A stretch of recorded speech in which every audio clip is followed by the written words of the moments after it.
श्रीराम जयराम जय जयराम. चिंतनासाठी घेतलेला हा मंत्र आहे.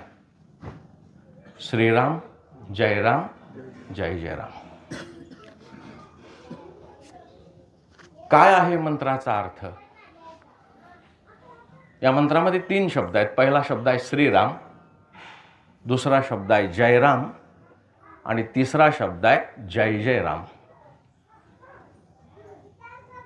श्रीराम म्हणजे काय? श्रीराम या शब्दाचा अर्थ होतो, श्रीराम म्हणजे दशरथ पुत्र राम. श्रीराम म्हणजे अयोध्याचा राजा, अयोध्या नरेश राम.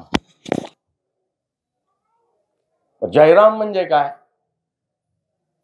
तर जयराम या शब्दाचा अर्थ होतो ईश्वर रूप राम. आणि जय जयराम म्हणजे काय?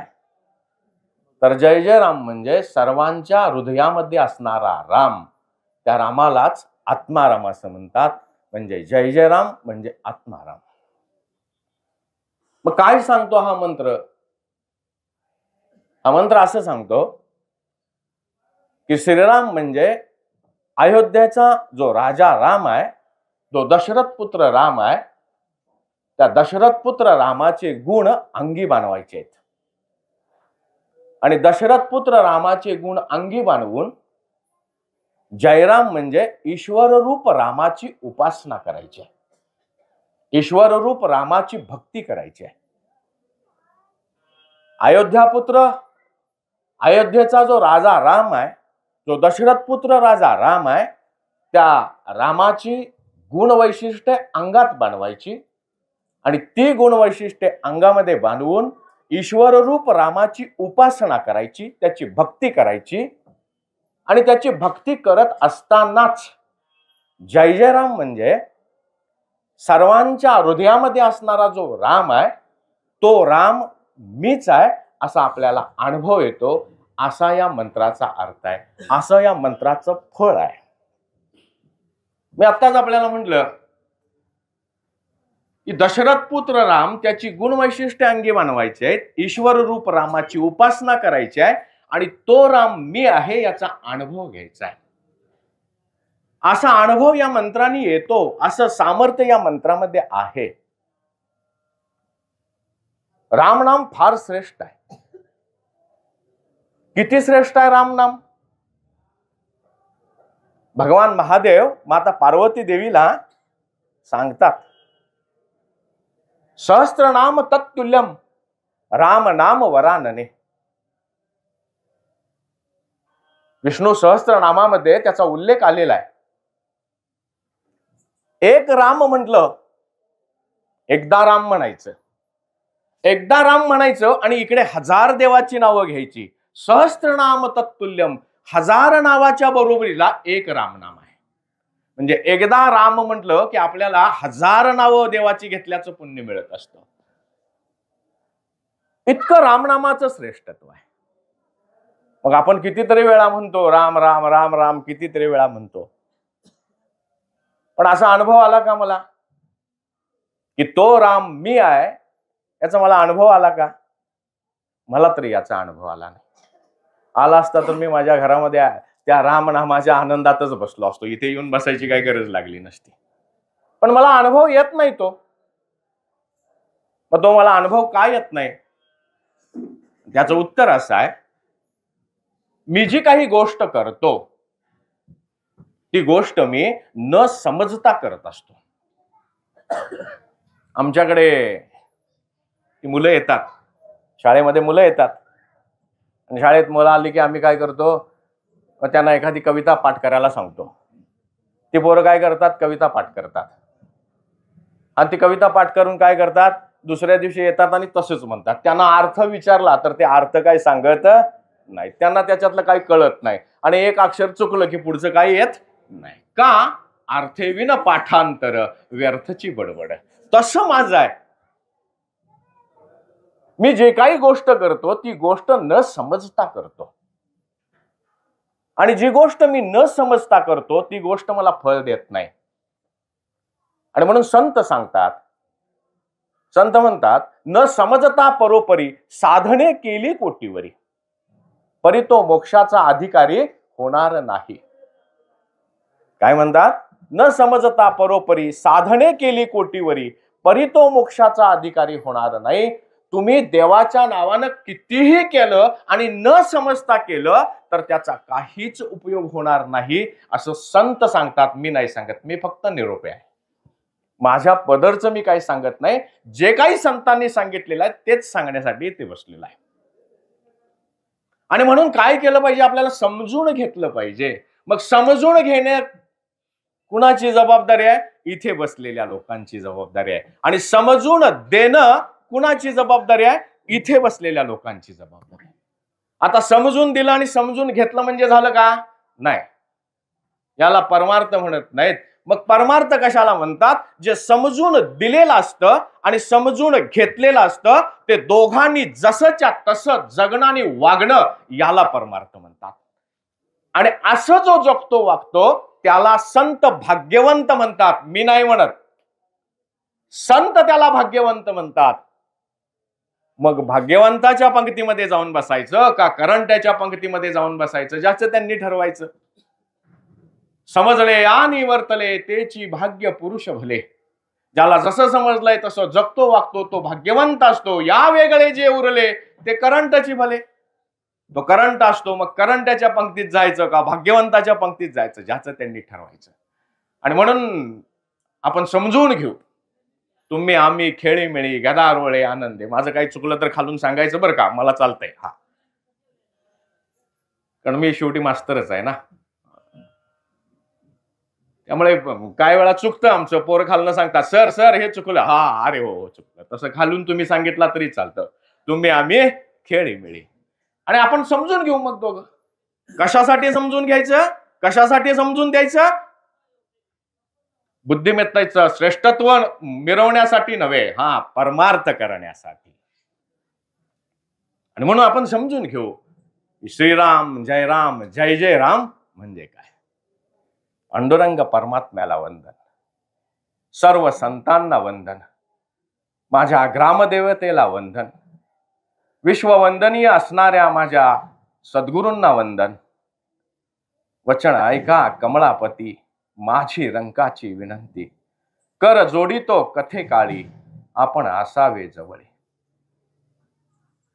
चिंतनासाठी घेतलेला मंत्र आहे श्रीराम जय राम जय जय राम.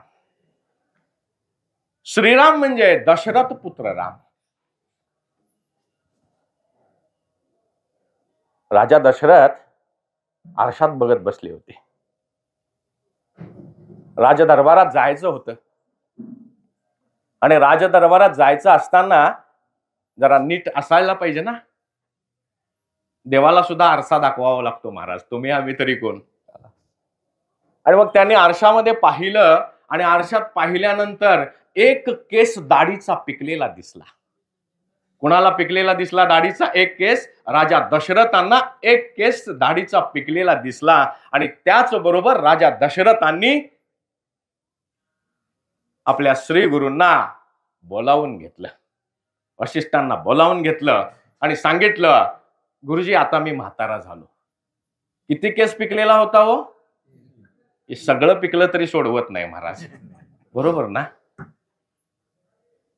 शिनी नदीला गेल्या तरी सोडवत नाहीत. परवा असं झालं, एकाची किल्ली कमरेची तोडून काढावी लागली. गेलं तरी कमरेची किल्ली त्याला सुटली नाही बरं का, तोडून काढावी लागली. आपल्या यमग्यातलं कोण नाही बरं का. हा, यमग्यातली सगळी माणसं चांगली आहेत आपली आणि परमार्थिक आहेत ना, त्यामुळे त्याच्यातलं वैराग्य माहित आहे. बाहेरच्या गावातलं सांगायला लागलो मी, कारण तिकडे गेलो होतो त्यावेळेला मला लोकांनी सांगितलं. महाराज एक केस पिकलेला होता. म्हणले नाही आता पोराला दिलं पाहिजे जबाबदारी. म्हणले काय करावं विचारलं गुरुजींना. हे म्हणले द्यायलाच पाहिजे. अहो त्याला नाही दिलं तर तो कसा तयार होणार, देऊ त्याला म्हणले. आणि मग ठरलं गादीवरती रामाला बसवायचं, रामाला राजा करायचा. आणि बातमी राजवाड्याच्या बाहेर पडली, राम राजा होणार. काय बातमी बाहेर पडली? राम राजा होणार. सगळ्यांना आनंद झाला. कुणाला आनंद झाला? माणसाला आनंद होणं स्वाभाविक आहे. अहो, झाडांना सुद्धा आनंद झाला. राम राजा होणार. आपापसात बोलायला लागले राय. वेलींना आनंद झाला, त्या बागडायला लागल्या, राम राजा होणार आहे. गाई म्हैशी हमरायला लागल्या, राम राजा होणार आहे. गाई म्हैशी डबल दूध द्यायला लागल्या. 2 लिटर देत होत्या, तिथे 4 लिटर दूध द्यायला लागल्या. राम राजा होणार आहे. सगळ्यांना आनंद झाला. माता कैकेयीला सुद्धा आनंद झाला. राम राजा होणार आहे. मंथरेला सुद्धा आनंद झाला बरं का. राम राजा होणार आहे. सगळ्यांना आनंद झाला. आनंद झाला नाही एकांनाच. कुणाला? देवी देवतांना. खळबळ माजली महाराज. हे जर बाबा राजा झाला आणि अयोध्येत अडकून पडला तर आमचे काही खरं नाही आता. आता काहीतरी करायला पाहिजे. महाराज दुसऱ्याला आनंद झालेला बघवतोय म्हणता. ही पहिल्यापासून चालू आहे. ते आत्ता काय नाही बरं का. हे नाहीतर तुम्ही म्हणाले आत्ता चालू आहे कलियुगात. कलियुगापासून नाही बरं का. त्या अगोदर सतयुगापासूनच चालू आहे. ते तसंच आहे ते सगळं. देवांनाच कसं तरी व्हायला लागलं. उगाच कसं तरी व्हायला, पोटात दुखायला लागलं. का? हा बाबा जर राजा झाला तर वनवासात येणार कोण? आणि वनात नाही आला तर सीतेचं अपहरण होणार कसं? आणि सीतेचं अपहरण नाही झालं तर रावणाला मारणार कोण? आणि रावणाला नाही मारलं तर आमची काय सुटका? म्हणून काय, आमची सुटका व्हायसाठी ह्याचं काय झालं पाहिजे? ह्याचं वाटोळं झालं पाहिजे. झालं. देवांची सभा भरली आणि सभा भरल्यानंतर गंमत अशी झाली, देवांनी सगळ्याला एकमुखानं सरस्वती मातेकडे अधिकार देऊन टाकले. काय अधिकार दिले? मंथरेची बुद्धी फिरवायची. नाही, तू बुद्धी नाही फिरवली तर म्हटले हे सगळं घडणार नाही. म्हटले बुद्धी फिरवा. ती म्हणली त्यात काय अवघड आहे? म्हटली भल्या भल्यांची मी बुद्धी फिरवत्या, मंत्रीची बुद्धी फिरवायला काय अडचण आहे. आणि सरस्वती मातेनं मंत्रीची बुद्धी फिरवली, त्याचबरोबर कैकेयी मातेची पण बुद्धी फिरवली. आणि झालं की मग हे बायकांचं एक वैशिष्ट्य आहे बरं का. हे माझ्या अजून पण सांगतो, माझ्या गावातल्या कुणाचं नाही. ते सगळं मी बाहेरचं सांगावं लागलं, इथलं काय सांगत नाही. बायकांचं एक मोठी गंमत असते. काय धमाका करायचा असेल ना मोठा, तर ह्या बारीक आवाजात बोलतात. तुला काय कळलं काय? कोण म्हणते? मंत्रा. ती म्हटली काय? अगं तो राम राजा होणार आहे. ती म्हटली होय. होय काय? राम राजा झाल्यावर आमच्या पोरांना काय करायचं? पाय दाबत बसायचं. मग काय तुला कळतंय काय? म्हटली बस रुसून. रुसून बसल्याशिवाय तुला काय मिळणार नाही. आणि आपलं पोरग गादीवर जाणार नाही. आणि आपलं पोरग नाही गादीवर झालं तर आपल्याला दासी म्हणून राहावं लागेल. बुद्धी फिरवली होती महाराज. झालं मग ती रुसली बरं का. रुसून बसली. कैकेयी मंथरा तिच्या सांगण्यानुसार कैकेयी माता रुसून बसली. सगळेजण आनंदी झालेले होते. अत्यंत आनंदी होते. सगळेजण आनंदी होते. राम राजा होणार आहे. केवढा आनंद झाला हो आपल्याला. राम लल्लाचं नुसतं प्रतिष्ठापना तिथे होती. तिकडे दिल्लीला होती ती बरं का. अयोध्येला होती ती. आणि आपण इकडे केवढा आनंदी होतो तेव्हा. राम राजा होणार आहे. राम राजा होणार आहे. आणि इकडे काय झालं? बातमी बाहेर पडली. काय? कैकेयी माता रुसून बसलेली आहे. राजा दशरथ गेले तिच्या महालामध्ये. आणि राजा दशरथांनी कैकेयी मातेला विचारलं, का रुसलीस? तिने सगळं तोंड पाडलेलं होतं, केस विस्कटलेली होती, साडी काय नीट नेसलेली नव्हती. झालं. ते म्हणले काय झालं सांग. काय नाही म्हणले. माझ्या पोराचं काय? तिने चालू केलं. भात्यातला बाण काढला बरं का. पहिला बाण काढला. माझ्या पोराचं काय म्हणले. ते म्हणले अगं काय झालं तुझ्या पोराचं? राम राजा. राम तुझाच मुलगा आहे ना. कैकेयी मातेचं रामावरती अत्यंत प्रेम होतं बरं का. प्रभू रामरायांना जेव्हा लहान असताना झोप येत नव्हती ना, तेव्हा कौसल्या माता प्रभू रामरायांना कैकेयी मातेच्या महालामध्ये सोडून यायची. आणि रामराया कैकेयी मातेच्या कुशीमध्ये गाढ झोपायचे. इतकं प्रेम ही कैकेयी माता कुणावरती करत होती? रामावरती करत होती. पण तीच आता तिची बुद्धी फिरलेली होती. फिरलेली नाही, फिरवलेली होती. कैकेयी माता पण फार पराक्रमी होती. जेव्हा देव आणि दानवांचं युद्ध सुरू झालं होतं तेव्हा राजा दशरथाला बोलवलं होतं आणि राजा दशरथाच्या रथाचा कणा मोडलेला होता, तेव्हा चाक घट्ट धरून ठेवण्याचं काम कैकेयी मातेने केलेलं होतं. आणि म्हणून राजा दशरथांनी त्यावेळी कैकेयी मातेला आनंदामध्ये 2 वर दिलेले होते. म्हणले काय तुला पाहिजे ते माग, तुला 2 वर दिले. आणि तेच 2 वर ती आत्ता मागत होती बरं का. आणि म्हणून रामकथा सांगते आपण अत्यंत आनंदात असताना कुणाला काहीतरी माग म्हणायचं नाही बरं का. रामकथा सांगते. आणि मग त्यांनी काय केलं तेच ती म्हणली की मी जेव्हा मला हवा असेल तेव्हा मी 2 वर मागून घेईन. आणि आता तिने त्या भात्यातलं बाण काढला आणि म्हणली माझ्या पोराचं काय. ती म्हणली की मला 2 वर दिला होता ना, त्या 2 वरापैकी पहिल्या वरानं काय करा, रामाला वनवासात पाठवा. काय मागितलं बघा, पहिल्यांदा भरताला गादी नाही मागितली, रामाला वनवासात पाठवा म्हणाली.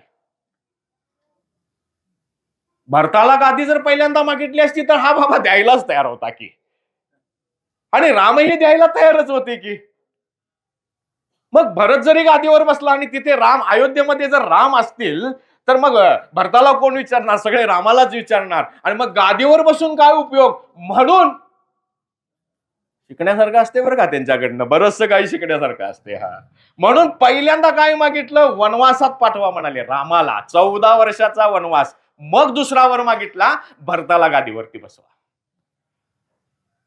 महाराज सगळीकडे बातमी पसरली बरं का, सगळीकडे बातमी पसरली, सगळीकडे दुःखाचं वातावरण चालू झालं. मला स्वतःला गादी मिळणार आहे म्हणून रामराया आनंदातही नव्हते, आणि आता मला वनात जायला लागणार आहे म्हणून ते दुःखीही नव्हते. स्थितप्रज्ञ अवस्थात ते होते. परमार्थातली सर्वोच्च अवस्था आहे बरं काही. सुखी संतोषानं यावे, दुःखी विषादानं भोगावे, आणि लाभालाभ न आणावे म्हणा माझी. माऊली माझं त्याचं वर्णन करतात बरं का त्या अवस्थेचं. रामराया असे होते, ते आनंदीही नव्हते आणि ते सुखीही नव्हते आणि दुःखीही नव्हते, आनंदी होते ते. आलं माता कौशल्याला कळलं की रामरायाला आता वनवास मिळणार आहे. आणि माता कौशल्याने रामरायाला विचारलं, रामराया मी काय ऐकतोय खरं आहे का, की तुला म्हणे वनवासात पाठवणार आहेत आणि भरताला गादी देणार आहेत. प्रभू राम काय म्हणाले बघा आपल्या आईला, किती आज्ञाधारक होते, आपल्या वडिलांची किती, वडिलांविषयी किती प्रेम होतं त्यांचं. ते म्हणाले माते, बाबांनी मला वनवासात नाही पाठवलं, बाबांनी मला वनाचं राज्य दिलंय. मला कुठलं राज्य दिलेलं आहे, वनाचं राज्य दिलेलं आहे मला बाबांनी, आणि मला तिकडे जायलाच पाहिजे म्हणाले. अरे असं नाही करणार काय, त्यांना सांगून थांबवलं तर नाही म्हणले, बाबांची आज्ञा पाळलीच पाहिजे. एक पुत्र म्हणून माझं कर्तव्य आहे ते, भावनेपेक्षा कर्तव्य हे नेहमीच श्रेष्ठ असतं. आणि म्हणून माते मला गेलं पाहिजे, बाबांची आज्ञा पाळली पाहिजे. बाबांची आज्ञा नाही, ती एका राजाची आज्ञा आहे, राज आज्ञा आहे, आणि राज आज्ञा पाळणं ही रीत आहे, आणि म्हणून मला गेलं पाहिजे म्हणाले. झालं, ही बातमी कुणाला कळली, लक्ष्मण दादांना कळली. आणि लक्ष्मण दादांना जेव्हा ही बातमी कळली तेव्हा लक्ष्मण दादांच्या तळपायाची आग मस्तकात गेली. झालं, लक्ष्मण दादा आले तर तर तर तर तर ते बाण होताच गळ्यात अडकलेला होता, तर तर तर तर करत आले बरं का. दशरथ राजा सुद्धा होते, माता कौशल्या होत्या, प्रभू राम राजा होते, आणि हे आले. दादा दादा काय ऐकतोय. कोण म्हणतंय, लक्ष्मण दादा. काय ऐकतोय, काय चाललंय म्हणले हे. अरे तुला वनवासात पाठवायला लागलेत, काय करतोस म्हणले. आणि लक्ष्मणाचं बोलणं थांबवत राजा दशरथांनी रामरायाला उद्देशून म्हटलं, रामा अयोध्येचा राजा कोण आहे. ते म्हणले, बाबा आपण आहात. मग राजाची आज्ञा आहे म्हणले, या सैन्याचा सेनापती कोण आहे. ते म्हणाले, बाबा मी आहे. मग राजा जर चुकीचं वागत असेल तर सेनापतीचं एक काम असतं. काय काम असतं, सेनापतीनं राजाला कैद करायचं असतं. माझी आज्ञा आहे तुला, तू ताबडतोब मला कैद करून टाक. म्हणजे काय होईल, मला तू कैद केलास की तुरुंगात टाकशील आणि तुरुंगात टाकल्यानंतर तू गादीवर बसशील, इकडे मी माझं वचन पाळल्यासारखं होईल आणि तू मला तुरुंगात टाकल्यामुळे तू राजा होशील आणि तू माझ्या डोळ्यासमोर राहशील. एवढं कर म्हटले, माझी आज्ञा पाळ. लक्ष्मण दादा म्हणाले, दादा बाबा म्हणतात ते बरोबरच आहे म्हटले, कर म्हणले कैद त्यांना. पण प्रभू रामचंद्र लक्ष्मण दादांना म्हणाले, लक्ष्मणा कुणाला कैद करावं? अरे कुणाला म्हणजे? पुरुषार्थी आहेस म्हणतोस, धर्मरक्षणासाठी आलोय म्हणतोस.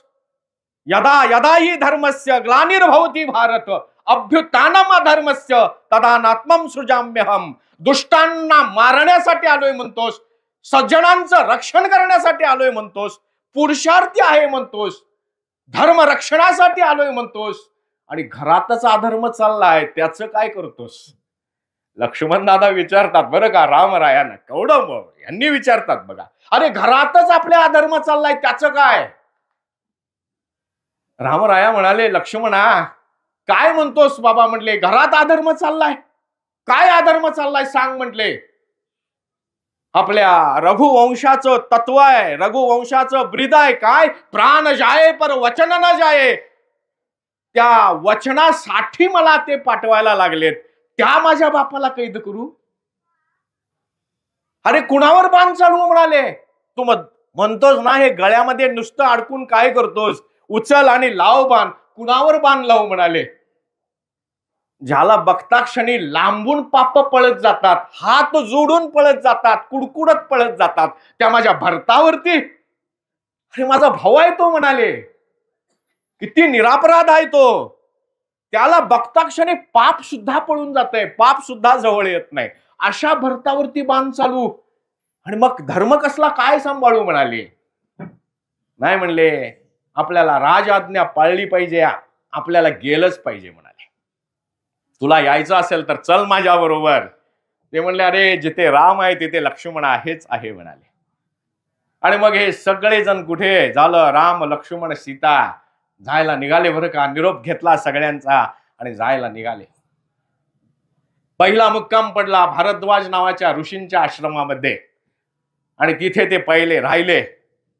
आता रामराया वनवासाला निघाले, रामराया वनवासाला निघाले, सगळीकडे बातमी झाली, सगळ्यांचं हृदय काय झालं, दुःखानं व्याकुळ झालं. आता रामच नाही तर जिथे राम नसतो तिथे काहीच नसतं बरं का.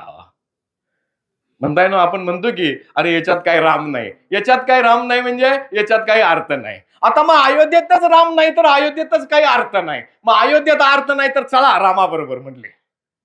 रामाला 14 वर्षाचा वनवास, आपण पण 14 वर्षाचा, आणि सगळेजण रामरायांच्या पाठोपाठ अयोध्येतले सगळे नगरवासी निघाले बरं का. आणि भारद्वाज नावाच्या ऋषींच्या आश्रमाजवळ ते सगळे आले आणि तिथे बसले. रामरायांना म्हणाले की रामराया आम्हाला सुद्धा तुमच्या बरोबर यायचंय, चला. ते म्हणाले, तुम्ही माझ्या बरोबर येऊन काय करणार आहे? वनवास भोगायची आज्ञा फक्त मला एकट्याला आहे, तुम्हाला कुठे आहे? आणि तुम्ही जर माझ्या बरोबर आलात, तुम्ही जर अयोध्यावासी कुणाला म्हणायचं? यमगेकर कुणाला म्हणायचं? या इथल्या लोकांना यमगेकर म्हणायचं. यमगे कुणाला म्हणायचं? दगडाधोंड्याच्या या घरांना यमग नाही म्हणत. मग यमग कुणाला म्हणतात? यमग्यात राहणाऱ्या माणसांना यमगे म्हणतात. ते म्हणले, तुम्ही सगळेजण जर माझ्या बरोबर आलात आणि माझ्या बरोबर जर वनामध्ये राहिलात तर वनातच काय होईल, दुसरी अयोध्या होईल, आणि मग मला वनवास कुठला आलाय? ती अयोध्याच होईल ना. मग मला वनवास कुठला, आणि मग मी बाबांची आज्ञा कशी पाळायची, राज आज्ञा कशी पाळायची? तेव्हा एक काम करा म्हणले, तुम्ही जा, मला माझं कर्तव्य करू द्या. रामराया काय सांगतात बघा, मला माझ्या वाट्याला आलेलं काम करू द्या, आणि वाट्याला आलेलं काम अत्यंत प्रामाणिकपणे करणं हे फार मोठं कर्तव्य आहे बरं का. माऊली त्याचा उल्लेख करतात, आपुलेने विहिता उपाय असे न विसंबिता, ऐसा कीजे के जगन्नाथा आभारू पडे. वाटाला आलेलं काम एवढं प्रामाणिकपणे करावं, एवढं प्रामाणिकपणे करावं, त्या प्रामाणिकपणाचं ओझ त्या पंढरपूर निवासी बाबाच्या डोक्यावर पडावं, आणि त्याच त्याच्या डोक्यावर पडलेलं ओझ कुणाचं आहे म्हणून शोधत शोधत त्याने यमग्यात यावं. बरं का, रामराया म्हणाले, काय रामराया म्हणाले, अरे मला माझं काम करू द्या, मला माझं कर्तव्य करू द्या. भावनेपेक्षा कर्तव्य नेहमी श्रेष्ठ असतं. आणि भावनेचा घोडा कुठे नेऊन टाकेल सांगता येत नाही. महाराज, भावनेच्या घोड्याला लगाम नसतो, म्हणून भावनेपेक्षा कर्तव्य श्रेष्ठ असतं. आणि रामरायांनी सर्वांना परत पाठवलं आणि आपण कुठे गेले, चित्रकूट पर्वतावरती गेले आणि चित्रकूट पर्वतावरती राहायला लागले. इकडे काय झालं, भरतांना निरोप गेला. राजा भरत कुठे होते, आता ते राजे झालेले होते बरं का. ते कुठे गेलेले होते, आपल्या मामाच्या गावी आजुळी गेले होते आणि त्यांना तिकडे निरोप पाठवला, तातडीने परत या. राजा दशरथ गेलाय म्हणून नव्हे असं सांगितलं नाही बरं का, कारण रामाच्या विरहानं राम राम म्हणत किती वेळा म्हटलं हो त्यांनी, राम राम राम असं 7 वेळा म्हणून त्यांनी प्राण सोडला बरं का. आणि देवलोकाला गेले ते. त्याच्या विरहानी, रामरायाच्या विरहानी ते कुठे गेले, ते आपलं हे मृत्यूलोक सोडून निघून गेले. भरतांना निरोप गेला, तातडीनं परत या. आणि ते येऊन पाहतात तर काय, कुणीच नाही हो. बाबा नाहीत, दादा नाही, लक्ष्मण दादा नाही, कुणी सीतामाई नाही, जगत जननी माता इथे ती सुद्धा नाही आहे अयोध्येमध्ये. तिला करमेनास झालं. म्हटलं काय झालं, कुठे गेली ही सगळी. आणि मग कसं बसं समजवण्यात आलं की रामरायाला सगळा वृत्तांत सांगितला, इतिवृत्त सांगितलं, अथ पासून इतिपर्यंत सगळ्या गोष्टी सांगितल्या. चला म्हणाले, आत्ताच्या आत्ता माझ्याबरोबर सगळे चला, दादाला परत घेऊन यायचं. अरे दादाच नसेल, रामच नसेल तर अर्थ काय आहे म्हणले याला. चला आपण सगळे जायचं बरं का. आणि सगळे आले. कोण कोण होतं, माता कैकेयी पण होती त्याच्यामध्ये. माता कैकेयी, राजा भरत, त्यांचे सासरे आणि माता कौशल्या सगळे जण होते बरं का. शत्रुघ्न सुद्धा होता, सगळे जण होते. यांचाही पहिला मुक्काम कुठे पडला, यांचाही पहिला मुक्काम पडला भारद्वाज नावाच्या ऋषींच्या आश्रमामध्ये पडला. आणि त्या ऋषींना त्यांनी विचारलं, म्हणले ऋषीवर, राजा भरत फार दुःखी होते, अत्यंत दुःखी होते. का दुःखी होते, अहो न केलेल्या अपराधाची शिक्षा त्यांच्या वाट्याला आलेली होती बरं का, म्हणून ते दुःखी होते, फार दुःखी होते. खालच्या मानेनच ऋषींना म्हणाले, ऋषीदेव, मला माझा भाऊ माफ करेल का हो. माझ्यामुळे माझ्या भावाला वनवासात जावं लागलं, तो वनवासात गेलेला आहे, मला माझा भाऊ माफ करेल का. भरत विचारतात, कोणाला विचारतात, भारद्वाज नावाच्या ऋषींना विचारतात, मला माझा भाऊ माफ करेल का. ते म्हणाले राजा, आणि ते राजा होते आता, ते म्हणाले हे राजा, तुझा भाऊ तुला माफ करेल काय मला माहित नाही, पण एक प्रसंग सांगतो म्हटले, घडलेला प्रसंग, माझ्या डोळ्यासमोर प्रसंग घडलेला आहे. शरयू नदी ओलांडायची होती रामरायांना आणि वनवासात जायचे होते. सकाळी उठलेले होते, अत्यंत प्रसन्न होते, प्रसन्न होते, अत्यंत प्रसन्न होते, मला वनवासात जायचंय. आता गाव सोडून वेंगुर्ल्याला जायचं झालं की महाराज छाती धडधडते बरं का. हा, आणि आठवड्यात येणार आहे माहिती असते. आणि परत पण काय म्हणाले, मला वनवासात जायचं आहे. किती वर्ष राहायचं आहे महाराज, 14 वर्ष राहायचं आहे. प्रसन्न होते, नदी ओलांडायची होती. आणि म्हणून त्यांनी ऋषींना सांगितलं की महाराज, मला एक पुरोहित हवा आहे. कशासाठी, मला स्वस्ती वाचन करायचं आहे. ही नदी सोडायची आहे ना, नदीचं पार करायची आहे, ते कर्तव्य आहे. त्याच्या अगोदर मला एक स्वस्ती वाचन करायचं आहे. भारद्वाज नावाचे ऋषी काय सांगत होते, राजा भरताला सांगायला लागलेले होते. आणि त्यांनी स्वस्ती वाचन करायला सुरुवात केली. ते सुरुवात करण्या अगोदर पुरोहितांनी प्रभू रामचंद्रांच्या हातावरती थोडं जल दिलं आणि ते जल हातात घेतलं प्रभू रामचंद्रांनी. आणि इकडे पुरोहित स्वस्ती वाचन करायला लागला. जम्बू द्वीपे भरतखंडे असा एक शब्द आला त्या स्वस्ती वाचनामध्ये. काय शब्द आला, जम्बू द्वीपे भरतखंडे. आणि त्यातला भरत हाच एक शब्द प्रभू रामचंद्रांच्या कानावरती गेला आणि त्याच बरोबर प्रभू रामचंद्रांचा हात खाली पडला. भरताच्या आठवणीनं ते व्याकुळ झालेले होते आणि भरत भरत म्हणून गडबडा लोळायला लागले. इतकं प्रेम त्यांचं आपल्या भावावरती होतं. रामकथा काय सांगते बघा की भावानं भावावर केवढं प्रेम करावं. अहो नुसतं भरत नाव आल्याबरोबर हात खाली पडला, पाणी खाली पडलं आणि पाणी खाली पडून म्हणाले भरत भरत म्हणून गडबडा लोळायला लागले. राजा, एवढं प्रेम तुझा भाऊ तुझ्यावरती करतो, माफ करेल का नाही मला माहित नाही बरं का, पण तो एवढं प्रेम तुझा भाऊ तुझ्यावरती करतो. आणि आपल्याच कोल्हापूर जिल्ह्यात एक घटना घडली महाराज. काय घटना घडली? विटभर म्हणजे मुठभर पैशासाठी आणि विटभर मातीसाठी 9 खून झाले. कुणी खून केले? कुणाचे? भावानं भावाचे खून केले बरं का. आणि जातानाही काही माणसं घेऊन गेली नाहीत. 9 जण जी गेली ना ती कुणी काही घेऊन गेली नाही. पण हे भाऊ बघा इकडे काय. रामराय आता कुठे होते? चित्रकूटावरती होते बरं का. आणि रामराया चित्रकूटावरती असताना चित्रकूटावरती वनदेवी आली. जंगल देवी वनदेवी आली आणि ती हात जोडून उभा राहिली. कुणापुढे? रामरायांच्या पुढ्यात उभा राहिली. म्हणली रामराया, मी धन्य झाले, तुमच्या पायाची धूळ मला लागली, मी धन्य झालो म्हणाली. काय करू सेवा तेवढं सांगा. मी काय सेवा करू सांगा. ते म्हणले काय सेवा विवा काय करू नको. म्हटले मी आपला आहे तसा ठीक आहे. म्हटले मी इथे आता इथेच मी राहणार आहे, चित्रकूटावरती राहणार आहे, इथेच मी झोपडी बांधणार आहे, इथलीच मी कंदमुळं फळं खाणार आहे, माझं सगळं बरं आहे, तू माझी काही सेवा करू नकोस. हा, तुला करायचं असेल ना तर एक गोष्ट कर, ज्या वाटेनं मी चालत आलो ना त्या वाटेवरचे काटे तेवढे काढ. ते म्हणले का काटे काढ? आता काय तुम्हाला त्याचा उपयोग त्या काट्यांचा?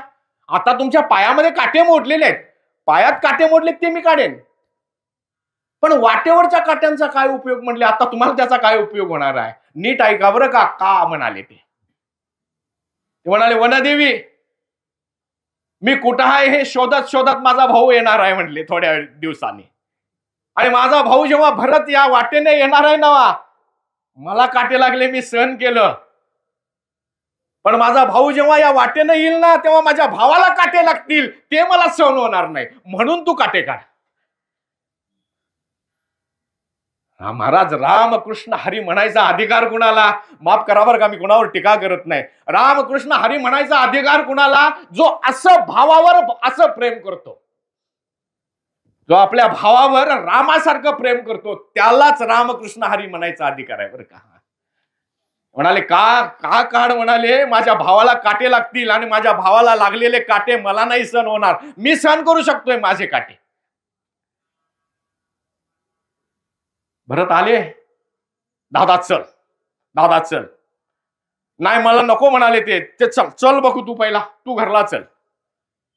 तू नाहीस म्हणले काहीच अर्थ नाही. अरे तू नाहीस, बाबा पण गेले, हा लक्ष्मण दादा पण आलाय, ही जगत जननी माता सीता माता ती पण आले, काय करू ते राज्य? म्हणाले चाटायचं आहे काय? म्हणाले असलं घेऊन. जिथे तू नाहीस ते काय करू? म्हणाले मला काय नको आहे. म्हणले तू चल दादा, तू थांब म्हणाले त्या गादीवरती. ही एक परंपरा आहे महाराज बरं का. एक भाऊ दुसऱ्या भावाला म्हणतो दादा हे मला सिंहासन नको आहे, आणि इकडे दुसरी परंपरा सांगते काय की स्वतःला सिंहासन मिळावं म्हणून बापाला तुरुंगात टाकला आणि भावाचं नरड कापलं. महाराज, ही एक परंपरा आहे. आणि दुसरी परंपरा आहे जिथे सिंहासन मिळालंय म्हणतोय मला नको आहे. विश्वाच्या इतिहासात महाराज एकच अशी घटना घडलेली आहे की 14 वर्ष एक सिंहासन फुटबॉलासारखं इकडं तिकडं पळत होतं. हा म्हणत होता मला नको आहे, हा म्हणत होता मला नको आहे बरं का. 14 वर्ष एक सिंहासन इकडून तिकडे पळत होतं बरं का, असं फुटबॉलासारखं पळत होतं.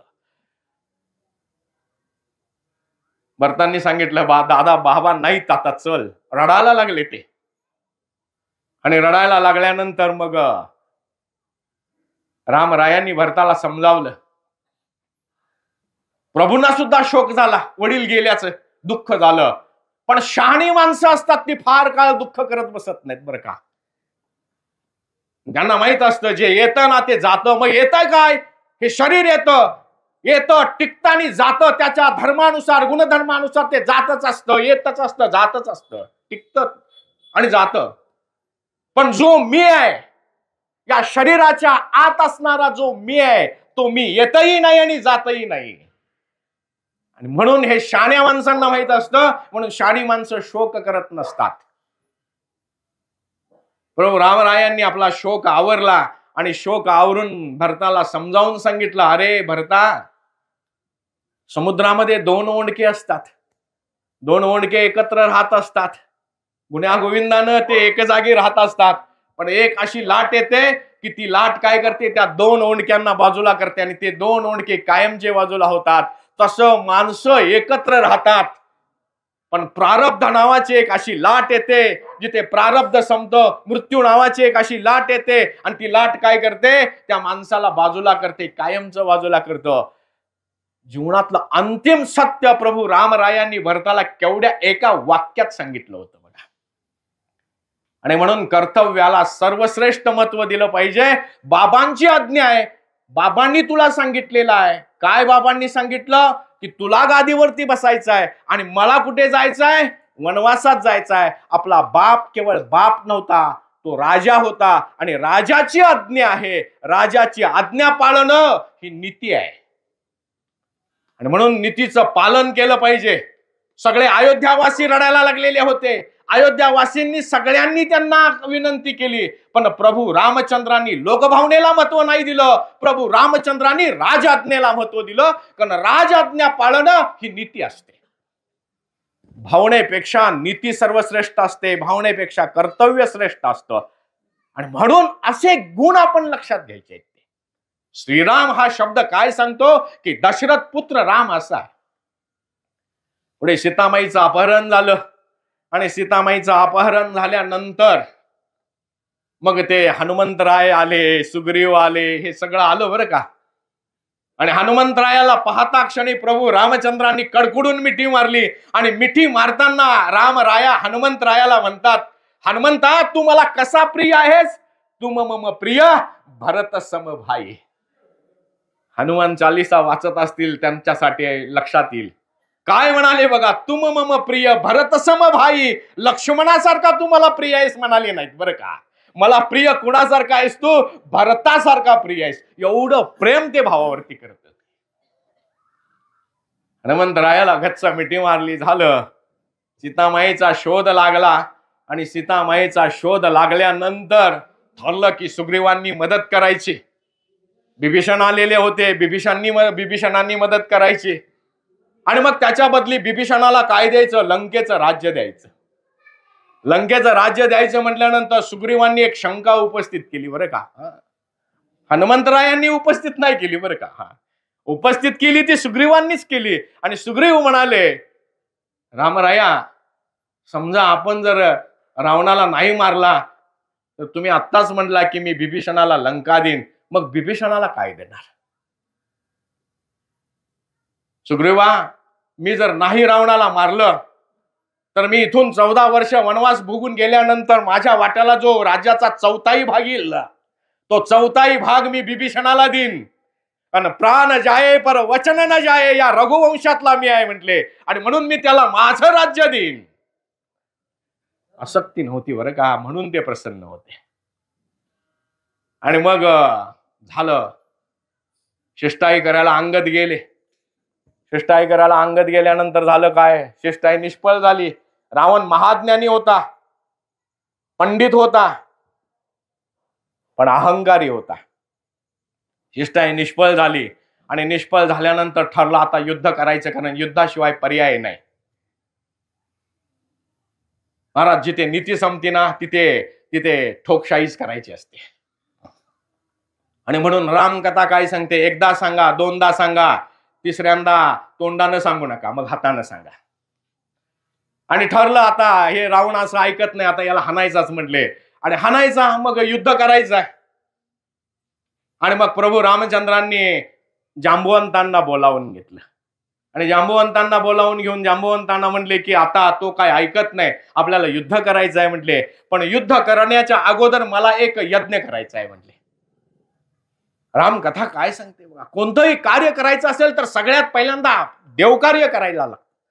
आणि मग त्यांनी ठरवलं, सांगितलं की मला होम करायचा, यज्ञ करायचा आहे, पण त्या यज्ञासाठी मला आता एक पुरोहित पाहिजे आहे. कसा पुरोहित पाहिजे आहे? जो शिवाची भक्ती करतो पण स्वतः विष्णू आहे. प्रभू रामराया शिवाची भक्ती करायचे, राम शिवाची भक्ती करतात, स्वतः विष्णू आहेत, आणि शिव विष्णूची भक्ती करतात. म्हणून वारकऱ्यांनी एक गोष्ट पाळायची. आपल्या तुकाराम बाबाचा आदेश आहे. काय तुकाराम बाबाचा आदेश आहे? हरिहरा भेद नका करू नये वाद. आणि म्हणून प्रभू रामराया म्हणाले की जो काय करतो, शिवाची पूजा करतो पण स्वतः विष्णू आहे, असा मला पुरोहित पाहिजे. आता हे मोठं अवघडच काम होतं. हे अगोदर वन जंगल, त्या जंगलात कुठला आलाय असला हे. आणि जांबवंत सगळ्यात सिनियर होते, ज्येष्ठ होते. जांबवंतांनी जरा डोकं खाजवलं. म्हाताऱ्या माणसांची बुद्धी लवकर चालत नाही बरं का, पण चालली तर ऐकत पण नाही. म्हणून म्हाताऱ्यांचं ऐकायचं, कारण अनुभव फार पाठीशी असतो. हो, म्हणून म्हातारा माणूस घरात असावा बरं का, त्याला घरातनं कधी बाहेर काढायचं नाही. आपल्या यमग्यात कुणी काढत नाही, पण आपल्या ज्ञानोबा आणि तुकोबांच्या महाराष्ट्रामध्ये वृद्धाश्रम वाढायला लागलेत. म्हणून हे माझ्यासारख्या प्रचारकाला सांगावं लागते. म्हातारे माणूस घरात असेल, तुमच्या घराला किंमत केव्हा महाराज?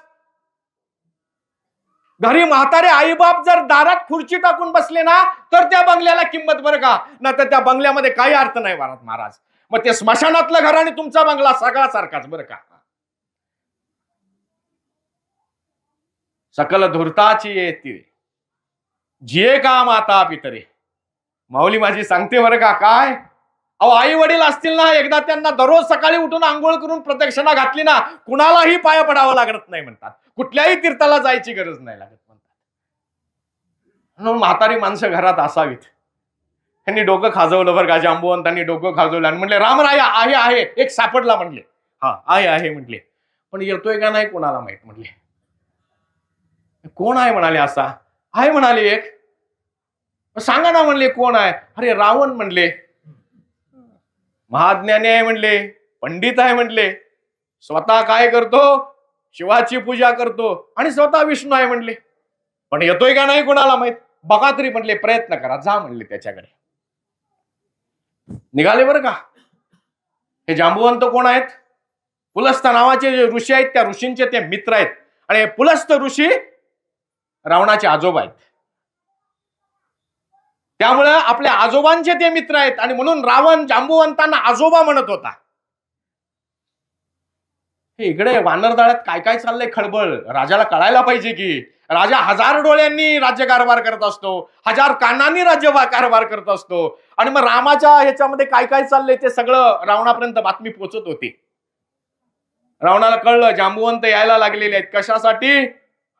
तो यज्ञ करायचा आहे, त्यासाठी पुरोहित म्हणून ते म्हणाले येऊ देत. त्यांना कुणीही अडवायचं नाही, आजोबांना कुणीही अडवायचं नाही. सगळ्यांनी नमस्कार करायचा, वाकून नमस्कार करायचा आणि त्यांना राजदरबाराचा मार्ग दाखवायचा. आले राजदरबाराच्या दाराशी आल्यानंतर रावण पळतच गेला, वाकून नमस्कार केला, हाताला धरलं. म्हणले आजोबा इकडे कसे काय आलाय? चला म्हणले. नानाजी इकडे कसं काय आलाय? म्हटले चला. आणि मग सिंहासन आसनावरती बसवलं. येण्याचं प्रयोजन विचारलं. अतिथी पूजा केली अगोदर रावणाने, आणि येण्याचं प्रयोजन विचारलं तेव्हा सांगितलं. जांबुवंत म्हणाले लंका नरेश, हे राजा रावण म्हणले माझा एक यजमान आहे म्हणाले, आणि त्या यजमानाला होम करायचा आहे म्हटले. त्यासाठी म्हणले पुरोहित हवाय, आणि तो पुरोहित कसा हवाय? जो शिवाची पूजा करतो आणि स्वतः विष्णू आहे असा पुरोहित हवाय. ते म्हणाले ठीक आहे म्हणले, काय अडचण नाही म्हणले. पण मला एक गोष्ट सांगा म्हणले, तुमचे ते यजमान म्हणजे ते 2 वनवासी का? ते म्हणले हो हो. नाही मला त्याचं काय देणं घेणं नाही म्हणले, पण मी आपलं विचारलं म्हणले. बरं मला एक सांगा म्हणाले, कशासाठी ते पूजा करायला लागलेले आहेत? याला सगळं माहित होतं बरं का अगोदर, सगळं गुप्तहेरांनी सांगितलेलं होतं. ते म्हणाले कशासाठी पूजा करायला, त्याचा हेतू काय सांगा. आणि मग जांबुवंत म्हणाले त्यांना लंकेवरती विजय मिळवायचा आहे आणि रावणाचा पाडाव करायचा आहे, त्यासाठी म्हणाले ते होम करायला लागलेत, पूजा करायला. असं होय, बरं बरं ठीक आहे म्हणाले. ठीक आहे म्हणाले आजोबा, मी येईन म्हणाले. मग काढा ना मुहूर्त म्हणाले.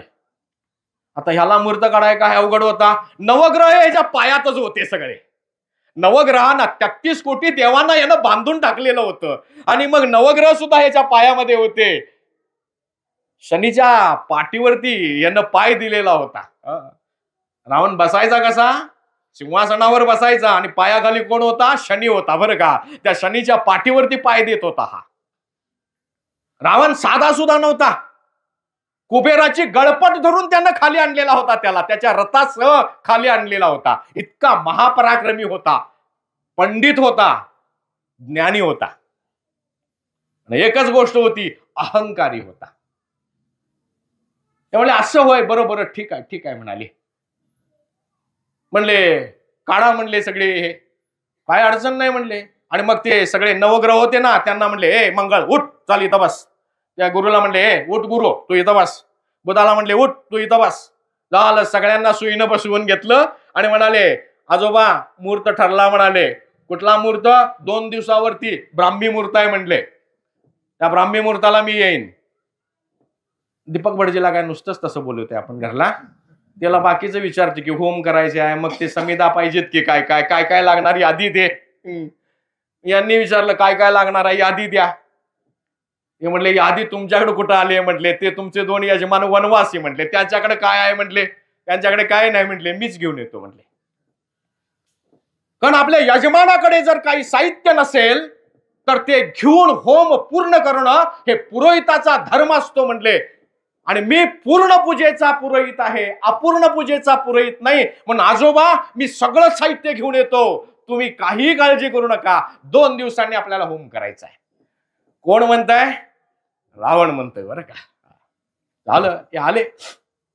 आल्यानंतर इंद्रजित इकडे आले हे, आणि मग इकडे रावणाने इंद्रजितांना सांगितलं, इंद्रजित अशोकवनामध्ये जा, सीतेला सांग माझा निरोप, मी तिला भेटायला येतोय. आणि ते भेटायला आले आणि सीतामाईला सांगितलं, सीते आपल्याला उद्याच्याला कुठे जायचंय, अमुक अमुक ठिकाणी जायचंय, तिथे तुझा नवरा होम करणार आहे. कशासाठी? माझा पराभव व्हावा, लंकेवर विजय मिळावा यासाठी. आणि म्हणून त्या होमाला आपल्याला जायचं आहे. एक काम कर, उद्या सकाळी तू काय कर, आंघोळ कर, चांगली साडी नेस, इंद्रजित तुला न्यायला येईल, रथामध्ये बस. पण लक्षात ठेव, तुझी मुक्तता फक्त त्या होमापुरतीच. होम झाला की तू उठायचं आणि पुन्हा रथात बसायचं आणि इकडे अशोकवनात यायचं. माता सीता हो म्हणाली बरं का. काय तो राम, काय तो रावण, काय ती सीता माता, हे तिघांचं पण कौतुकच वाटतं बरं का. झालं, आणि मग ते आले. आल्यानंतर त्यांनी सगळं विधी मांडला, स्वस्ती वाचन सुरू केलं आणि रावण बोलायला लागला. पण त्याच्या लक्षात आलं, त्यांनी विचारलं रामरायाला, अरे तू विवाहित आहेस ना? तो म्हणला हो मी विवाहितच आहे. रामराया म्हणाले मी विवाहितच आहे. मग तुझी बायको कुठं आहे म्हणाले. धर्मकार्य करताना बायको असावी लागते म्हटले, पण तुझी बायको दिसत नाही म्हटले. मग बायको नसेल तर तुझं धर्मकार्य कसं होणार आहे, होम कसा होणार आहे? तो म्हणला माझ्या बायकोला कुणीतरी नेलेली आहे म्हटला, तिचं अपहरण झालेलं आहे. बरं ठीक आहे म्हणाले. आणि मग त्यांनी इंद्रजिताला सांगितलं, इंद्रजिता सीतेला घेऊन ये. आणि मग सीता माता आली. जगत जननी माता ती प्रभू रामरायांच्या डाव्या बाजूला बसली आणि रावणाने यथासांग होम पार पाडला बरं का. होम पार पाडल्यानंतर रामरायांनी, तो जायला निघाला रावण, आणि जायला निघाल्यानंतर रामरायांनी रावणाला दक्षिणा विचारली. ते म्हणाले दक्षिणा काय सांग. आणि दक्षिणा काय सांग म्हटल्यानंतर रावण हसला, कुत्सितपणानं हसला, खो खो हसला. अरे तू वनवासी, मला काय दक्षिणा देणार म्हणाला. म्हणले हे बघा आचार्य, काय रामराया काय म्हणतात बघा, रावणाला शत्रू आहे तो, पण आता पुरोहित आहे म्हणून आलाय, म्हणून म्हणतात हे आचार्य तुम्ही माझं धर्मकार्य केलाय आणि दक्षिणा दिल्याशिवाय कोणतंही कार्य सुफळ होत नाही, तेव्हा मला दक्षिणा सांगा. हे म्हणले तू काय देणार दक्षिणा मला? नाही सांगा म्हटले. हे बघ वेळ आल्यानंतर मी मागून घेईन. ठीक आहे म्हणले, वेळ आल्यावर तुम्ही, मी देईन तुम्हाला, पण काय ती दक्षिणा मला आधी सांगा आणि मग जा म्हणले. नीट ऐका काय दक्षिणा मागितली. हे म्हणले, हे वनवासी, जेव्हा माझा अंतकाळ जवळ येईल तेव्हा तू आणि तुझा भाऊ दोघांनी माझ्या डोळ्यासमोर उभं राहिलं पाहिजे. ही माझी दक्षिणा आहे. काय दक्षिणा मागितली बघा. काय म्हणाले ते, की दोघांनी तुम्ही काय केलं पाहिजे, माझ्या डोळ्यासमोर उभा राहिलं पाहिजे. अंतकाळ होत असताना माझा रावण ज्ञानी होता, पंडित होता, त्याला माहित होतं मृत्यू समयी आपण ज्याचं चिंतन करतो आपण तेच होऊन जातो. आणि म्हणून त्यांनी दक्षिणा मागितली प्रभू रामरायांना डोळ्यासमोर उभं राहण्याची. तुकाराम बाबा म्हणतात, काय हे तुझवीन काही स्थिर राहे ऐसे नाही, कळो आले बहुता रीती, पांडुरंगा माझे चित्ती. हे पांडुरंगा, तुझ्याशिवाय काहीच शाश्वत नाही बाबा, हे मला कळून आलंय म्हणतात. अनेक प्रकारे कळून आलोय म्हणतात. म्हणून मोकलूनी तुझा दास, मी तुझा मोकलूनी आस, सर्व भावे तुझा दास, म्हणून मी तुझा दास झालोय म्हणतात. म्हणून त्यांनी दक्षिणा मागितली. काय, की मृत्यू समयी माझा अंतकाळ जवळ आल्यानंतर रामराया तूच माझ्या डोळ्यासमोर उभा राहिला पाहिजेस. कारण त्यालाही माहित होतं एक शाश्वत असं तत्व हेच आहे फक्त, बस, बाकी काही नाही. म्हणून त्यांनी दक्षिणा मागितली ती. बरं का, जायला निघाले, दोघांनी पाया पडले. बरं का, सीता माता आणि रावण रावणाच्या पाया पडले. आणि पाया पडल्यानंतर आशीर्वाद दिला. काय आशीर्वाद दिला नीट ऐका. म्हणले, सगळ्या देवी देवतांच्या साक्षीनं हे वनवासी मी तुला आशीर्वाद देतो. म्हटले, ज्या कार्यासाठी तू हा होम केलायस ते कार्य तुझं सुफळ व्हावं, लंकेचा पाडाव व्हावा. म्हटले, कोण आशीर्वाद देतोय? रावण आशीर्वाद देते. बरं का, रामाला आशीर्वाद देते. आणि मग पाडाव झाला, रक्तपात झाला महाराज, भरपूर रक्तपात झाला, पाडाव झाला. आणि पाडाव झाल्यानंतर मंदोदरी मातेला खूप दुःख झालं. मंदोदरी मातेलाच दुःख झालं नाही, रामरायांना सुद्धा दुःख झालं. आणि उदास अंतःकरणानं रामराया समुद्राच्या काठी जो दगड होता त्या दगडावरती बसलेले होते. त्या दगडावरती बसल्यानंतर एक स्त्री आलेली होती. सगळे वानरदळ रामरायांच्या जवळ होते संरक्षणासाठी. स्त्री आलेली आहे आणि ती स्त्री आली म्हणून सगळेजण बाजूला झाले, आपोआप सगळे बाजूला झाले. रामराया उदासपणे बघत होते. मावळ त्या सूर्याकडे बघायला लागलेले होते. समुद्राच्या लाटा एका मागोमाग एक येऊन पाठीमागे जायला लागलेल्या होत्या. आणि रामरायांच्या अंतःकरणामधली उदासी वाढायला लागलेली होती. आणि एवढ्यात एका स्त्रीचा पायांचा आवाज आला. ती सावली रामरायांच्या पायाजवळ पडली. आणि पायाजवळ सावली पडल्यानंतर रामरायांनी पटकन बाजूला पाहिलं. एक स्त्री होती, अत्यंत देखणी स्त्री होती. रामराया पटकन उठले आणि म्हणाले, हे माते, माझा नमस्कार तुला. तू कोण आहेस पहिल्यांदा सांग. मंदोदरी म्हणाली, रामराया, रावणाचा ज्याचा तू पाडाव केलास ना, ज्याचा पाडाव केलास तो त्याची मी बायको आहे म्हणले. माते, कशासाठी आलीस ते सांग. मला बघायचं होतं म्हणली, की ज्याने 33 कोटी देवांना बंदिवासात टाकलेला आहे, ज्याने नवग्रहांना स्वतःच्या पायादळी तुडवलेला आहे, कुबेराची गळपट धरून जो खाली घेऊन आलेला आहे, असा माझा नवरा महापराक्रमी, एवढं सगळं त्याच्याकडे असताना ज्याच्या पायामध्ये चप्पल नाही आहे, नेसतो काय झाडांची सालं, बाण कुठले आहेत, जंगलातल्या लाकडापासून केलेलं बाण आहेत, जंगलातल्या लाकडापासूनच केलेला धनुष्य बाण आहे,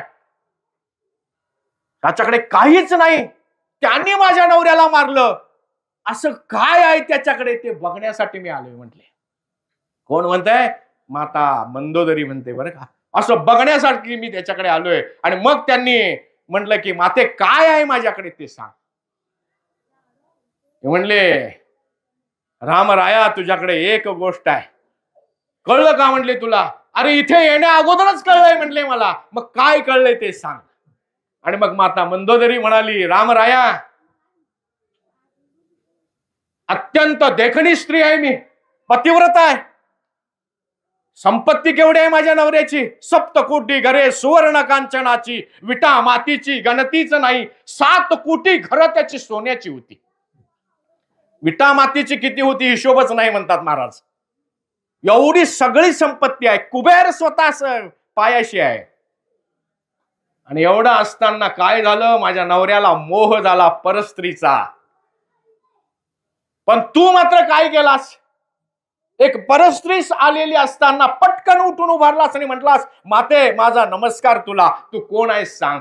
रामराया हे तुझ्याकडे आहे, तुझ्याकडे नीती आहे, माझ्या नवऱ्याकडे ते नव्हतं.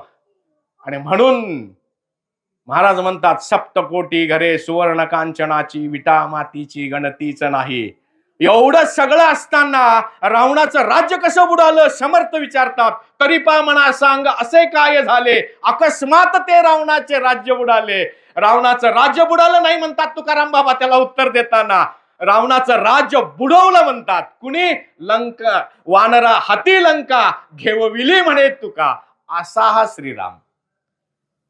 म्हणून हे सगळे गुण आपण लक्षात जर ठेवले आणि लक्षात ठेवून जेव्हा जयराम म्हणजे ईश्वर रूप रामाची आपण उपासना करतो. उपासना करणे म्हणजे काय करणं, आपल्या अत्यंत आवडत्या देवाचं नाम घेणं. कसं नाम घ्यायचं, चालता बोलता खाता जेविता निद्रा करिता काळ वेळ नाम उच्चारिता नाही. काही त्याला वेळ काळ काय नाही बरं का. चला उठला ना चालू झालं बघा, श्रीराम जय राम जय जय राम जय जय राम कृष्ण हरी ओम नमः शिवाय दिगंबरा दिगंबरा म्हणाला चालू. आणि असं म्हणणं याच हे उपासना करणं. आणि अशी जेव्हा आपण उपासना करायला लागतो ना, तेव्हा महाराज एक गोष्ट घडते. काय घडते, जेव्हा सतत सतत मी जय जय राम कृष्ण हरी म्हणायला लागतो ना, तेव्हा महाराज म्हणतात ते सतत सतत जय जय राम कृष्ण हरी म्हणण्याचा परिणाम काय होतो, माझा देहच विठ्ठलाने भरून जायला लागतो. तुका म्हणे देह भरिला विठ्ठले, देह विठ्ठलानं भरतो महाराज. आणि देह विठ्ठलानं भरण्याची एकच खूण आहे, काम क्रोधे घर केले रीते. माझं घर जे आहे, शरीर नावाचं माझं जे घर आहे, ते काय होतं, त्या घरामध्ये मला पाप करावंसं वाटतच नाही. पाप न करणावंसं वाटणं समजावं, देह विठ्ठलानं भरलाय बरं का. आणि जेव्हा असा देह विठ्ठलानं भरायला लागतो, इकडे माझी उपासना चालू झालेली असते आणि मी श्रीरामासारखं वागायला लागतो ना, त्याचा परिणाम होतो. एक दिवस माझा मलाच अनुभव येतो. काय, अरे ज्या रामाचं मी नाम घेतो, ज्या विठ्ठलाचं मी नाम घेतो, तो राम तो विठ्ठल दुसरा तिसरा कोणी नाही, तोच माझ्या हृदयात आहे. निर्गुण निराकार रूपामध्ये तो माझ्या हृदयात आहे. आणि निर्गुण निराकार रूपातलाच राम, निर्गुण निराकार रूपातलाच विठ्ठल, तोच विटेवरती उभा आहे. आणि म्हणून तो हा विठ्ठल बरवा, तो आणि मी एकच आहे. माझा मलाच अनुभव येतो महाराज, देव पहावया गेलो देवची होऊन ठेवलो, मीच स्वतः देव होतो. आणि मीच स्वतः देव झालो ना की महाराज हा मंत्र सुफळ होतो. आणि तो सुफळ व्हावा यासाठी हा सप्ताह असतो बरं का. म्हणून आपण काय करू, असा मंत्र म्हणू आणि याच जन्मात करायचा आहे बरं का. पुढचा कसला मिळेल सांगता येत नाही. आणि म्हणून अट्टहास असावा की याच जन्मामध्ये सगळं करायचं. ते करण्याची ताकद भगवंतांनी आपल्याला द्यावी. झालेली सेवा माझ्या विश्ववंदनीय सद्गुरूंच्या चरणी, गुरुवर्य उपलाने महाराजांच्या चरणी अर्पण करतो आणि सेवेला पूर्णविराम देतो. पुंडलिक वरदा हरी विठ्ठल.